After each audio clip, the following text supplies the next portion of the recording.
কর্মকাণ্ডে এটা ছাপ আছে, একদম স্ট্রং। আমি বিশ্বাস করি। আবার অনেক কিছু ফারুক ভাই আপনি বিসিবিতে আসার পর আগে থেকে জানতেন এরকমটাও না, কারণ আপনি এটার মধ্যে ছিলেন, তো আমি আপনাকে রেসপন্সিবল করছি। কিন্তু ফারুক ভাই যে বিপিএল এর টিমগুলো যেখানটায় আপনি একটা ভালো ভিশন নিয়ে গেছেন, ক্রীড়া উপদেষ্টা ভালো ভিশন নিয়ে গেছে, মোহাম্মদ ইউনুস আমাদের প্রধান উপদেষ্টা তিনি এখানটায় ইনভলভ, সেখানটায় পার্টিকুলারলি একটা টিমে ফারুক ভাই এমন একজন জড়িত যিনি চেক প্রতারণার দায় জেল খেটেছেন, যিনি হচ্ছে একসময় মডেলদেরকে নিয়ে বিভিন্ন বিতর্কিত কর্মকাণ্ডে জড়িয়েছেন, যেটা আপনার সাথে, মোহাম্মদ ইউনুসের সাথে, আমাদের আসিফ মাহমুদ সজীবের ইমেজের সাথে, আপনাদের ভিশনের সাথে যায় না। তিনি সিলেট রয়্যালসের এক সময় দায়িত্বে ছিলেন, সেখানটাও পাওনা নিয়ে হচ্ছে ক্রিকেটারদেরকে যে 5 টাকা 2 টাকা পায় তাদেরকে বঞ্চিত করেছেন।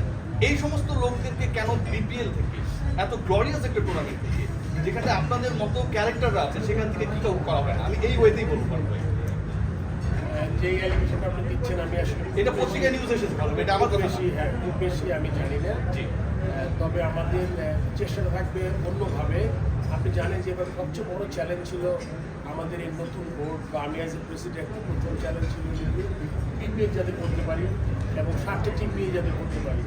অনেক বড় বাধা বিপত্তি ছিল, মনে করেন আপনার টিমে চলে গেছে, তারা নাই, নতুন টিমকে আনা, দেশের কারেন্ট পরিস্থিতিতে পয়সা, আমি ফ্র্যাঞ্চাইজি ওনার হওয়া এবং আপনার কী বলবো আপনার পৃষ্ঠপোষকতা করা কিন্তু খুব বড় একটা চ্যালেঞ্জ ছিল। সো এই চ্যালেঞ্জ আমরা প্রথম চেষ্টা করছি এবং 7টা টিম আছে। আসলে হয়তো প্রথম আপনি দেখবেন যে আপনার এই টুর্নামেন্টে করতে পারেন কিনা, বাট আপনি খুব ভালো একটা ভ্যালিড কোয়েশ্চেন করেছেন।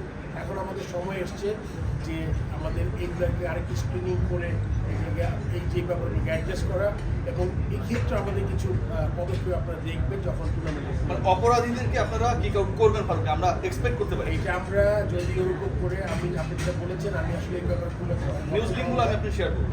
আমি যদি দেখতে পারি ডেফিনেটলি এটা যদি অলরেডি একজন খুবই নোন কেউ হয় যেটা করেছে তার ব্যাপারে ডেফিনেটলি